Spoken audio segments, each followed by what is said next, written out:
The promise of happily ever after.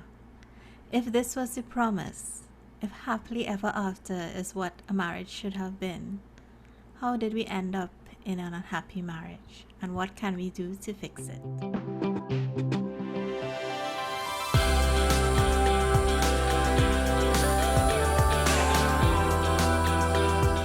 Hi, my name is Sreshtha Tewari. I am a woman in leadership emotional intelligence coach. Welcome to my podcast on life and understanding. Today we are talking about how did we end up in an unhappy marriage and what can you do to fix it. So when we grew up as little girls and boys, if any guys are watching, we would have had a promise of forever, of happily ever after.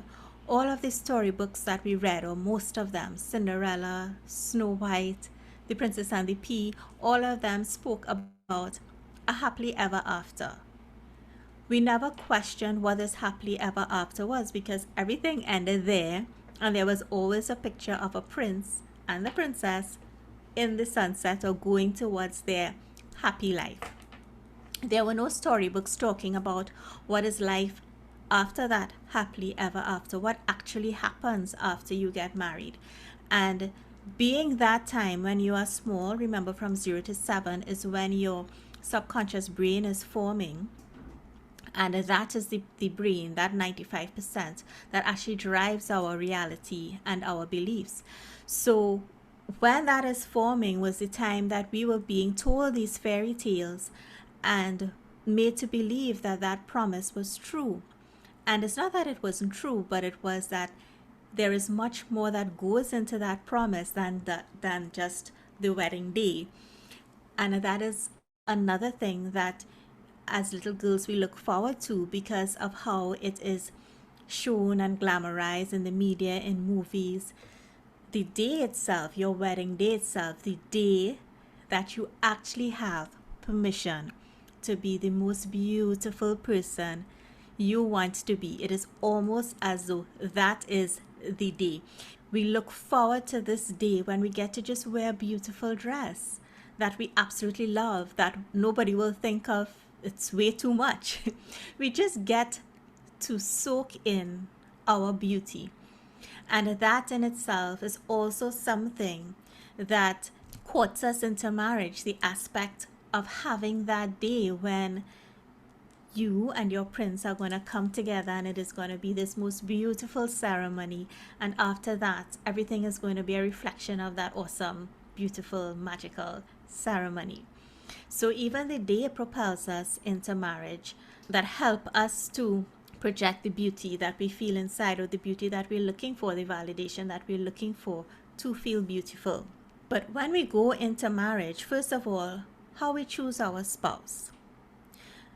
You choose your spouse based on the parent from whom you did not get the love and acceptance from. So if you got married, let's say between the ages of 18 and around the early 30s, you would have gotten married at a time when your life was driven by the persons around you. When you took, you accepted, and you trusted that whatever the persons around you were telling you was true to you, was factual for you, authentic to you. So at that time, generally, women don't question who they are. They are looking for validation. They are looking to please. They are looking for acceptance, especially from family. So if you got married during that time, you got married at a time when you wouldn't have really known who you are. The identity that you would have built would have really been built around the persons in your life and who they told you you were.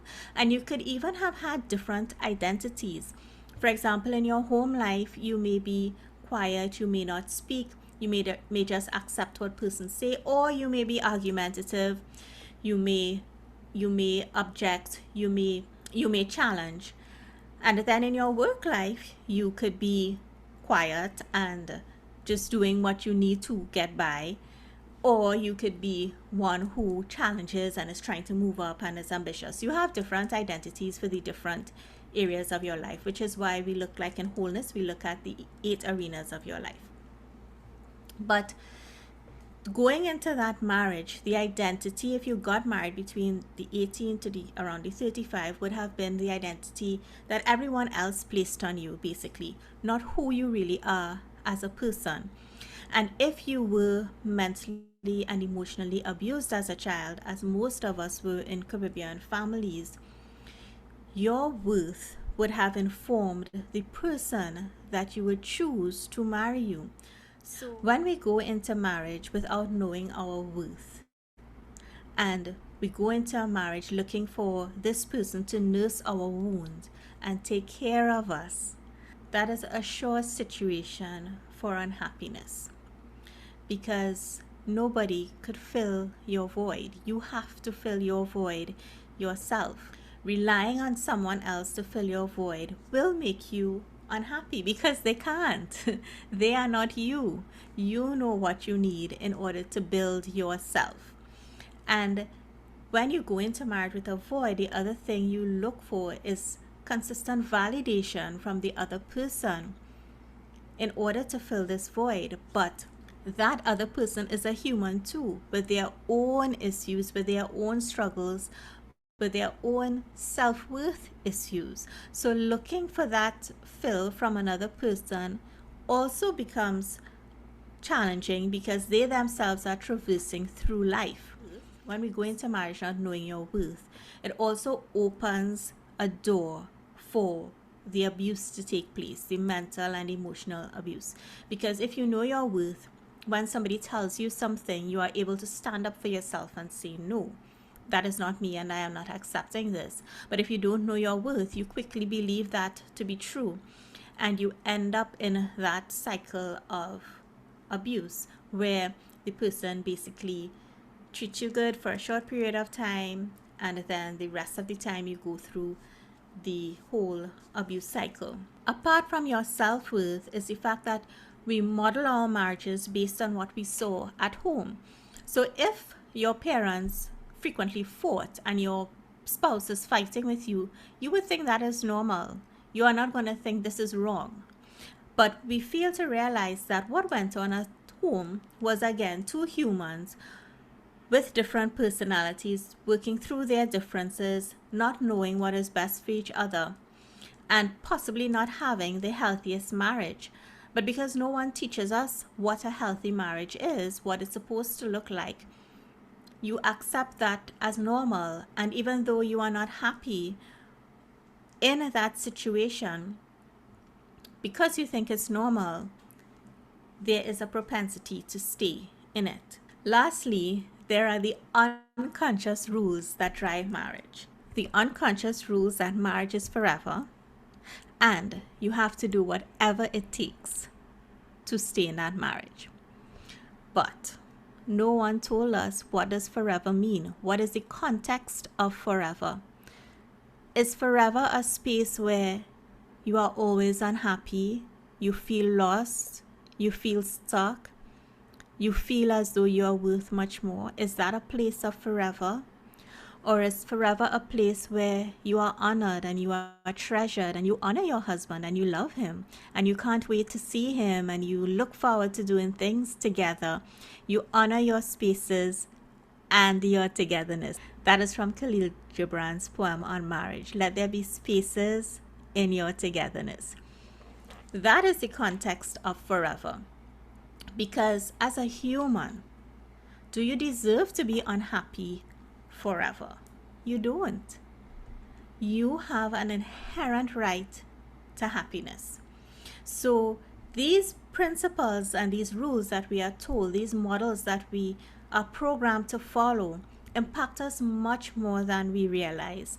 I had very, very intelligent women when I was doing when I was doing the domestic abuse series. I had lots of intelligent women on this series, and one that stuck out to me was a girl who, she has her doctorate, extremely smart girl, and she was in a marriage where her husband was cheating on her. But she stayed in that marriage because she thought she had to play the role of the Hindu wife, the submissive wife, and I'm using Hindu as an example, but it happens in all religions. It's just that this girl was Hindu, and she stayed in that marriage where her husband was not being true to her for a very long time. I think it was almost 10 years, until her mother asked her, why is she putting up with this? So even us as intelligent women, you would think you are smart, you would know what to take and what not to take, but we don't understand how much what we are taught when we are young, when our brain is now developing, drives how we behave 30, 40 years later. Because if you as a person, the basis of humanity, of being a human, is wanting to connect, wanting the persons around you to be happy and to please them, especially your mom, your dad, the persons close to you in your family. So when you are put in a position where you are really unhappy, but you are trying to figure out what is the best route for you, given that you were repeatedly told that marriage is forever, it creates a conflict inside of you, because you want to be happy, but you are fighting with your internal programming that, wait, if I do this, something must be wrong. I must not be following some rule. And luckily for her, her mother advised her, no, that she was educated, she had a good job and all of that, and she didn't need to put up with that marriage, and she would have eventually left the marriage. But it just goes to show you how much our programming when we are small influences us into adulthood, when it is assumed that you will know how to make decisions, how to make smart decisions. You are human. What you know is what you are surrounded with. Unless you take action in order to understand everything that went on in your childhood and how that impacts you, perhaps through a psychologist, making decisions in your adulthood are still going to be impacted by what happened in your childhood without you even knowing it. So if you're watching this and you're wondering, well, how do I fix this? The first thing I would advise that you do is to talk to your partner. Why are you unhappy? Have a discourse. Speak about why are you unhappy, and ask for what you want. As women, sometimes we assume that we will say one word and they will get the whole picture and act. Men can't read minds. So ask for what you want. Put up your hand in a respectful way. Ask for what you want. Go to dinner and have the conversation. What do we want our marriage to look like? What would it take for me to feel happy and safe and loved in this marriage? What would it take for you to feel happy, safe, and loved in this marriage, depending on what your partner wants? And know that your way of feeling safe in a marriage may be different to your partner. You may want hugs. He may want you to tell you, wow, what you're saying really makes sense. That is what happiness looks like to him. You are affirming whatever he's saying. Everybody's going to be different, so you have to talk to your partner and figure out what it would take. If he's not willing to talk, if I said that and you're like, he don't even want to talk to me, well then I would really advise that you speak to a psychologist, because that would indicate to me that you are not in a happy place, because you are not free to communicate, and that is going to give you an unhappy life. Once he is open to talking, explore with him. What do you want your marriage to look like? There are many ways in which you can build a happy marriage, and that is a whole different topic. But if once he's willing to talk, take the opportunity to have a conversation. Plan your marriage as you would plan your work, plan your year in work, plan your month, your week. Have that conversation and plan what you want it to look like and what are the steps you need to take to make it look like that. And for those of you who are really stuck and really unhappy, I just want to leave you with some questions to reflect upon that may help you. Ask yourself, what do I love about my life right now? And you can write it down. Ask yourself, what am I not so happy about? If I could change one thing in my life, what would that be? What are 3 things I can do differently to feel happier? What is one uncomfortable thing I can do to be happier? If I look at my life 10 years out, given the decisions I'm making now, is it a life that I would want? Am I excited going towards that life? And lastly, what do I deserve as a human being?